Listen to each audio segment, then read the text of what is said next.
Do São Paulo, já como está bem na Libertadores também, né? Depois do mudança de treinador e tal, embalou o São Paulo, com o Zubeldia o time não perde, pelo menos por enquanto, e hoje um bom desafio no Morumbi para a equipe ser testada e conseguiu passar nesse teste. A gente está com o Jean Oddi, com o Vitor Birner, também com o Leonardo Bertozzi e a sua participação nesse linha de passe, daqui a pouquinho trazendo informações, a palavra do Zubeldia, a palavra do Diniz, que foi expulso, inclusive num lance com o Luciano ali, né? Os dois já discutiam quando estavam no mesmo time, imagina agora, né? Mas eu vou começar com o Birner para falar dessa vitória 2-1 no Tricolor. São Paulo que agora, olha, sobe ali para a 5ª posição, tem um monte de times ali com 10 pontos, o Botafogo, o Cruzeiro, o São Paulo também chega por ali. Num bom início de campeonato, uma sequência, vai dando sequência no bom trabalho o treinador Zubeldia, Birner. Tudo bem, William? Tudo bem. Boa noite a você, ao Léo, ao Jean, aos fãs e às fãs do esporte. O que mais me chama a atenção no São Paulo, depois da chegada do Zubeldia, e aí tem coisas táticas que a gente pode falar, coisas de escalação e outras questões, é que o time voltou a ser competitivo. Hoje o São Paulo foi melhor que o Fluminense em toda a partida.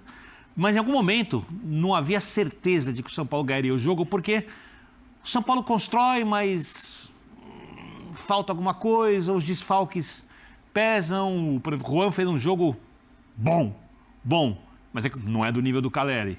Né? Do lado direito, André jogando, não é o Wellington Rato. Né? Os volantes, se tem Pablo Maia e Alisson, o time joga mais do que o Bobadilla, que até fez uma boa partida, talvez a melhor partida dele fez o gol. Pelo São Paulo. Mas o time compete no nível muito intenso, que é a característica dessa equipe. Que é a marca dessa equipe quando ganhou a Copa do Brasil, com esse elenco já com mais alternativas ofensivas do que o elenco do Dorival. Enquanto o Fluminense não consegue jogar no mesmo ritmo do adversário. Aconteceu isso contra o Corinthians, aconteceu isso no segundo tempo contra o Atlético, aconteceu isso na Libertadores, aconteceu isso de novo contra o São Paulo. Então, acho que uma vitória merecida, resultado muito bom para o São Paulo, porque sobe na tabela, e o Fluminense continua dando suas braçadas ali no oceano, com ondas contra e não sai do lugar. É verdade, está estagnado o Fluminense, que tem jogo essa semana pela Libertadores. Também o São Paulo também vai atuar pela Libertadores, a semana de Libertadores. Bom até avisar o fã de esportes, além do linha de hoje, tem a terça, quarta e quinta também, para a gente discutir a principal competição sul-americana. E também tem a Sul-Americana, né? A gente vai transmitir Fortaleza e Boca Juniors, enfim. Vai ser uma semana especial aqui, onde algumas vagas já podem ser definidas até entre os brasileiros também. Tudo bem, Bertozzi? Tudo bem, William? Tudo jóia. Zubeldia. Vai se solidificando o trabalho ou aí a gente ainda está naquela fase inicial? Porque a gente está sempre, vamos ver mais um pouquinho. Vamos ver com o adversário mais assim, vamos ver com o adversário mais assado, vamos ver... Vai se solidificando o trabalho dele? Bom, boa noite, William, boa noite, companheiros, fãs de esportes. O técnico que é para o grande público, né, algo a se descobrir, né? Claro que quem acompanha futebol sabe do trabalho dele, da carreira dele, do que ele vinha fazendo, mas para o torcedor do dia a dia, que quer conhecer mais dele, esse é um primeiro contato. E eu acho que é um primeiro contato muito positivo, né? Porque quando você consegue em pouco tempo transmitir ideias de organização de jogo e mexer no anímico, porque o São Paulo na mão do Carpini não era nem só uma coisa de organização, que evidentemente existia um problema, mas também nessa questão anímica. Hoje, às vezes nesse jogo, em casa, estádio cheio, que você tá bem no jogo, de repente na primeira chegada do adversário ali você toma o gol, é muito fácil você perder o foco. É muito fácil você se desesperar. Então, acho que quando você está muito consciente do que você tem que fazer no jogo, claro que é uma falha do Fábio, até a segunda dele no jogo já, e dessa vez acabou saindo o gol, mas o São Paulo, através da pressão que vinha fazendo na saída de bola do Fluminense, estava gerando esse tipo de situação. Então, eu acho que o torcedor pode ficar bastante animado, sim.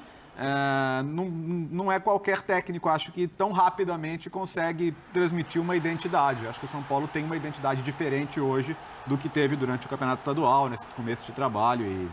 E para mim, reforça a ideia de que o São Paulo tentou esticar a corda até quando podia, numa situação que já não era mais reversível ali no trabalho do Carpini. Mas enfim, trocou, e acho que esse começo de trabalho é bem interessante. O que me preocupa é o Fluminense, porque... Muito. Estava lá em Santiago semana passada e eu estava ouvindo a discussão de vocês e estava participando dela. E os jogadores fluminenses saindo assim, não, mas a gente se planejou para fazer esse jogo porque sabia que ia ser pressionado, tentar jogar mais com bola longa e tal. Peraí, esse não é o Fluminense. E esse Fluminense de hoje também não é o Fluminense. De tentar, sabe, de não conseguir sair da pressão, ou mesmo nem tentar sair da pressão e jogar com bola esticada, porque não é um time com essa característica. Até consegue fazer o gol com um bom trabalho ali do Cauã Elias, achando o Keno, mas em linhas gerais, assim, tá difícil reconhecer o Fluminense em campo. Foi uma exceção hoje. no jogo, o gol, né? Do Fluminense. Tá difícil reconhecer o Fluminense em campo. Então, assim, acho que o Fernando Diniz é um excelente técnico e não entendo esse futebol, assim como o de Santiago, em que o resultado veio, mas não entendo esse futebol como o dele, nem como o do Fluminense. Uma coisa é ele transformar o Fluminense em outra coisa, a partir de amanhã meu time vai jogar de outro jeito, mas não acredito que seja isso. Acredito que o time hoje enfrente uma fase técnica ruim, né? Algumas trocas que são necessárias, né? Sequência de jogos. Eu acho que todos os técnicos rodam, tem jogo importante de Libertadores pela frente e todo mundo que está em 2, 3 competições está fazendo isso. E o Fluminense tem elenco para rodar.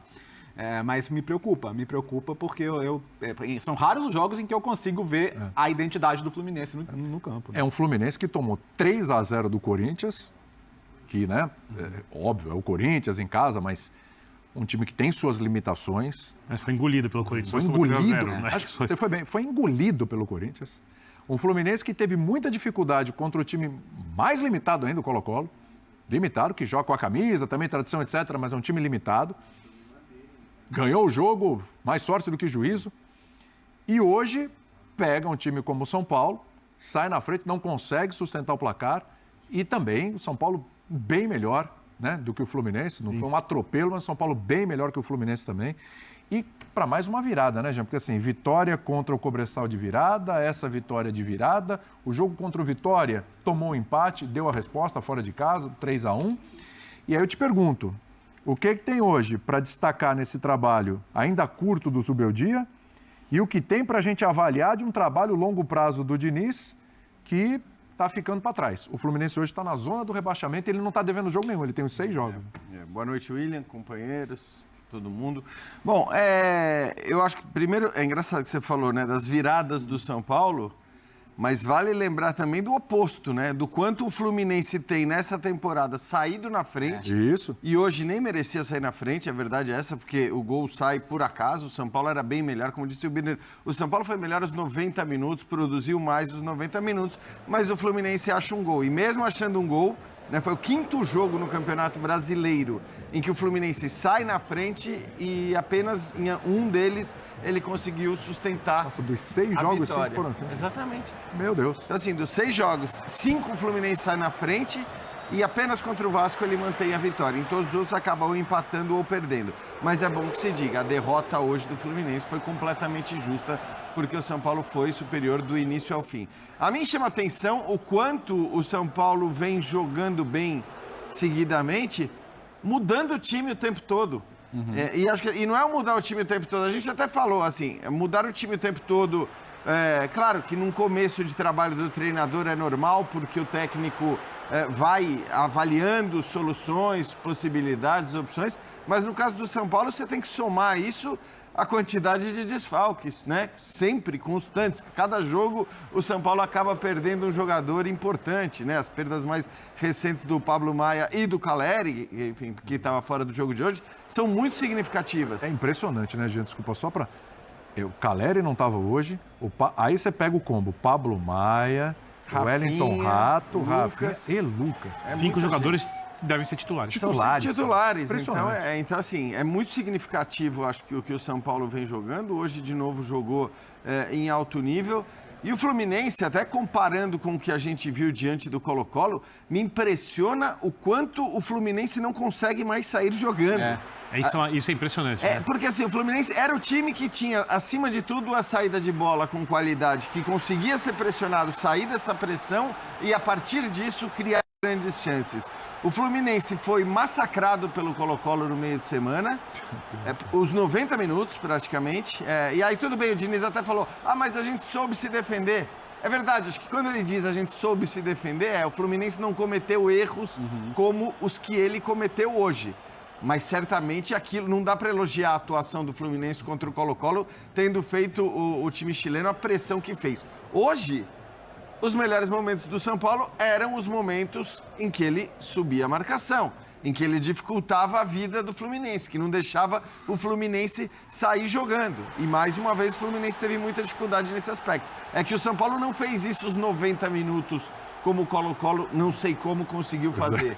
Porque é difícil você fazer isso os 90 minutos. É mais normal você fazer o que o São Paulo fez hoje. Alternância em relação à sua postura. Agora, fosse um São Paulo com as linhas mais baixas, fosse um São Paulo marcando alto, eu acho que ninguém discute que o time foi melhor do que o Fluminense o tempo todo. Outra deficiência, né, e isso tem sido crônico também do Fluminense, a questão de defender a bola cruzada, de defender a bola parada. Assim, hoje, primeiro tempo, assim, o São Paulo conseguia completar praticamente todos os cruzamentos laterais. E o próprio gol do Arboleda, esse escanteio baixo não pode passar do primeiro pau, né? Sim. Não pode passar essa bola. Finalizar por baixo. Então, são as falhas, né, Léo? A falha da defesa do Fluminense no segundo gol e no primeiro, assim, o primeiro gol é um erro individual do Fábio, grosseiro. Né? Esse é um passe que ele tem que fazer 10 vezes de 10 para você jogar hoje. Ou você consegue fazer um passe básico desse, ou fica difícil, né? Todo mundo pode cometer erros, mas ali foi um erro no momento que o Fluminense talvez fosse ganhar algum fôlego no jogo por estar em vantagem, né? Então o Fluminense não pode nem desfrutar dessa vantagem um pouquinho. Acabou entregando um gol logo depois. Mas... Realmente... Tudo bem, ele fez mudanças específicas, né? Dio Alan Franco a titularidade, talvez colocou a Luciano uma zona mais de definição, como todo mundo sabia que é a fortaleza dele, né? Mas vai muito sim por a parte de energia, né? Energia, mudança de treinador. São Paulo tem um bom elenco e hoje se aproveitou muito, né, de lo que sabíamos que era nossa fortaleza, que era aproveitar um pouco a saída de bola adversária. Normalmente o time de Diniz forçam muito e acabam cometendo muito erro. Então, quando o jogo estava pior para São Paulo, 2, 3 saídas de bola errada de Fluminense. Foram várias durante o jogo, mais do que duas, quando estava pior o jogo para São Paulo, são essas saídas que fazem que a energia mude, que o São Paulo volte a ter confiança. Em uma dessas veio o gol do empate e depois o time com muita autoridade, né, com bom futebol, com jogadores que renderam muito bem. Alan Franco voltou a jogar um bom jogo, acho que um grande acerto de Subelia. O Alisson, Nestor. Mas o Alan Franco chama a atenção porque ele estava totalmente descartado. Totalmente. E a volta de Nestor, que realmente o Carpini não conseguiu aproveitar, é um jogador, como sempre falo, silencioso, que não se vê porque o linguagem dele corporal é neutro no Morumbi, passa apercebido, mas muitas vezes a bola está, ou quase sempre, no pé dele. Então é um jogador fundamental. Uma vitória que dá muito ânimo a São Paulo, que agora entra na briga por Brasileirão. E quinta-feira, obviamente, Libertadores, Morumbi lotado. Barcelona e Guayaquil. Vai ser outra coisa, né? Num grupo que já tem os classificados definidos, né? Talleres e São Paulo, por enquanto, nessa ordem, o São Paulo ainda pode terminar em primeiro grupo. E sim, os dois melhores jogadores, né? Que são Lucas e Caleri, né? Siguen sendo os dois melhores jogadores. Então, eu imagino o São Paulo com Lucas e Caleri 100%. Com este entrosamento, com esta boa energia, acho que o São Paulo pode competir, né? A gente viu agora há pouquinho ali, já mais de uma vez o lance, Praz. Você, claro, por ser goleiro, uma vez goleiro, sempre goleiro, não vou te chamar de ex-goleiro, deve se solidarizar com o que está até agora sentindo o Fábio, né? Porque, claro, não tem hora boa ou hora ruim para tomar gol. Mas o Fluminense tinha acabado de abrir o placar.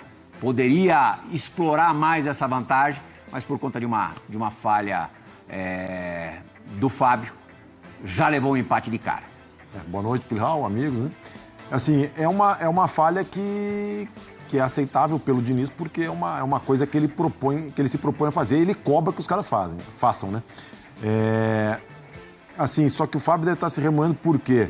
Se fosse uma bola forçada por dentro, como eles seguidamente fazem, uma saída ali dentro da pequena área, como eles seguidamente fazem.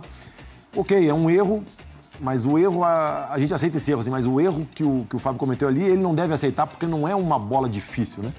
Eu não sei o que aconteceu na hora, e de repente ele viu alguém já do São Paulo de branco antecipando o passe para fechar o passe pro Manuel.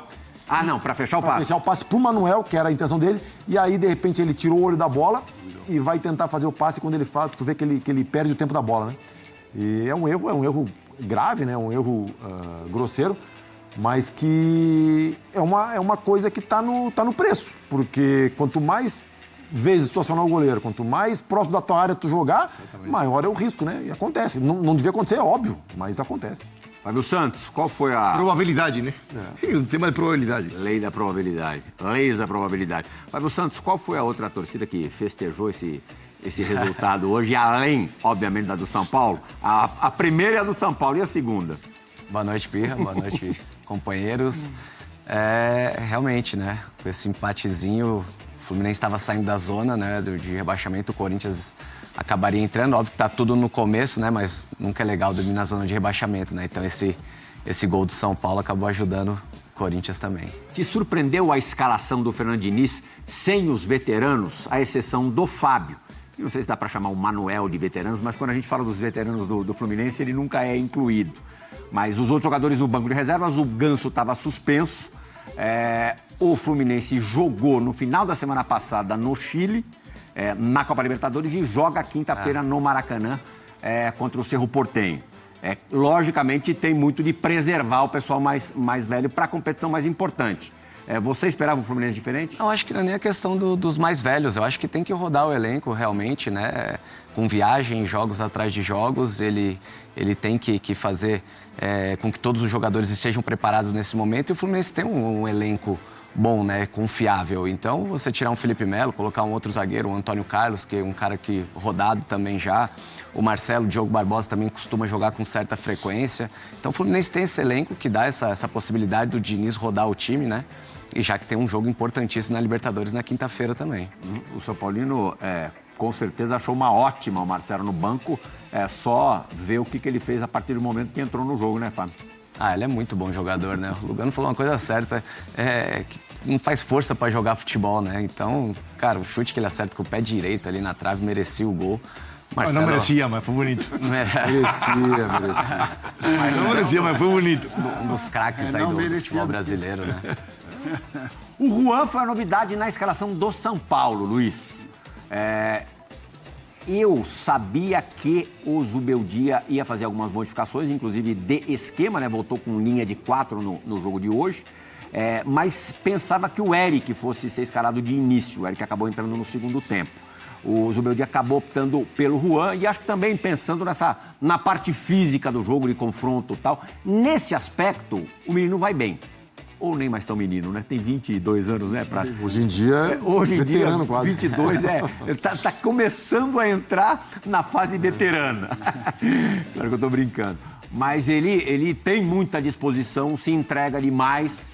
Mas, mais uma vez, a torcida do São Paulo pega no pé dele por conta disso, desperdiçando oportunidades incríveis em jogos que a gente sabe que o aproveitamento, se não for máximo, tem que ser perto disso.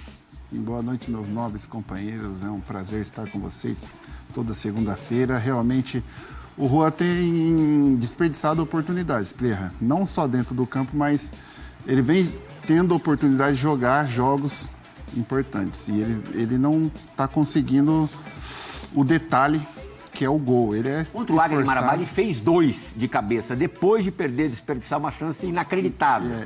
Ali, de repente, ele podia ter dado uma aliviada. Sim, dá uma engrenada, né? E mesmo assim, hoje ele teve muitas oportunidades claras de gol, não conseguiu fazer o gol. Traz ansiedade, menino novo, a torcida começa a pegar no pé, destacar a torcida de São Paulo, né? Que tem lotado o Morumbi, independente do dia, da hora. Eu não era acostumado a ver isso aí, não. Era sempre. O São Paulo é o time das segundas-feiras desse Campeonato Brasileiro. Pois é.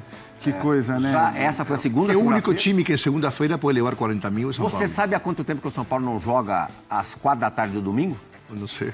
Desde a final da Copa do Brasil. Olha só, desde o dia que eu fui roubado. Desde aquele dia que passaram a mão no seu celular.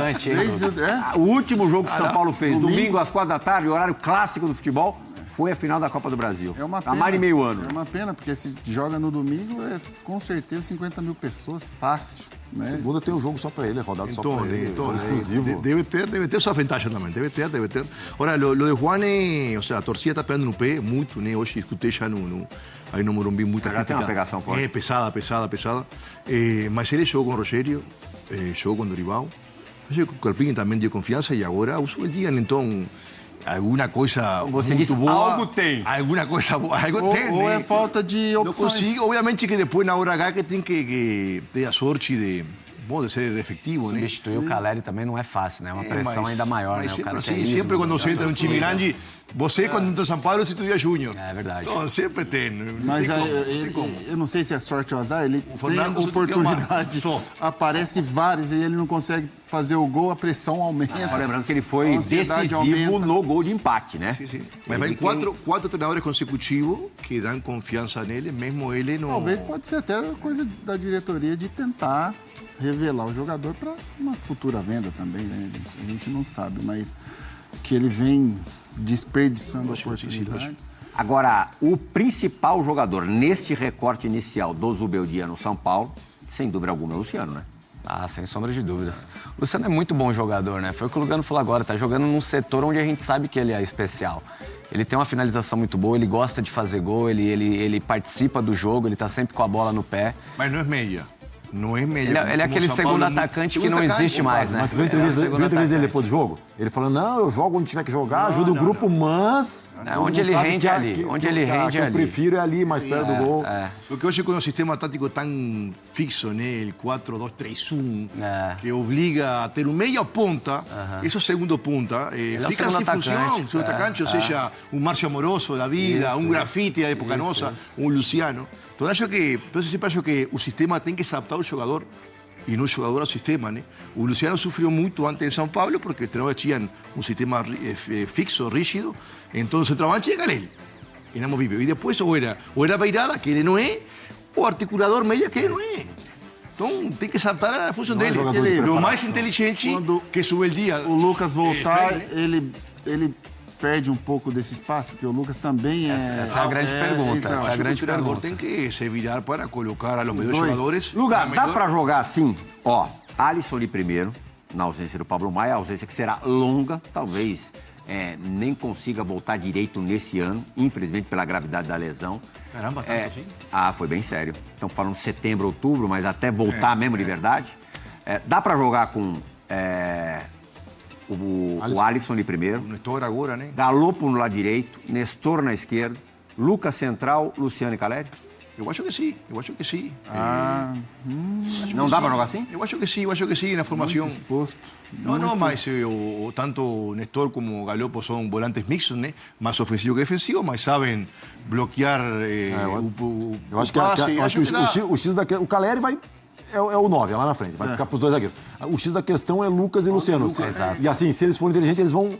Se só o Lucas voltar para recompor, para fazer uma linha de 4, vai desgastar. Então, ele com o Luciano, se eles conseguirem chegar num equilíbrio, cada um volta uma, aí eu acho que tem que ser viável. Eu acho esse entendimento muito bom. Mas o atacante, uma hora ele larga, ele não volta. Ele dá uma o Lucas volta. Aí, se o Lucas não voltar, o Luciano volta. Você tem três volantes que são mistos, né? E outra, em algumas fases do jogo, excepcionalmente, tu consegue defender com 7. Né? Tu consegue defender com 7. Tu leva a outra equipe, tu fecha o meio, leva a outra equipe pro corredor. Tu levando pro corredor, tu isola um lado, né? Tu pressiona contra a linha. Então tem algumas... Bem organizado, você consegue defender bem. O treinador tem que ter estratégias. É estratégia, né? Não voltou um, ficamos em inferioridade, porque o Luciano ou o Lucas não voltou. O que nós fazemos, gente? Vamos fechar aqui, o Nestor fecha, o Alisson vai, vamos levar os caras pro canto. Se eles tentar rodar, a gente leva eles pro outro canto.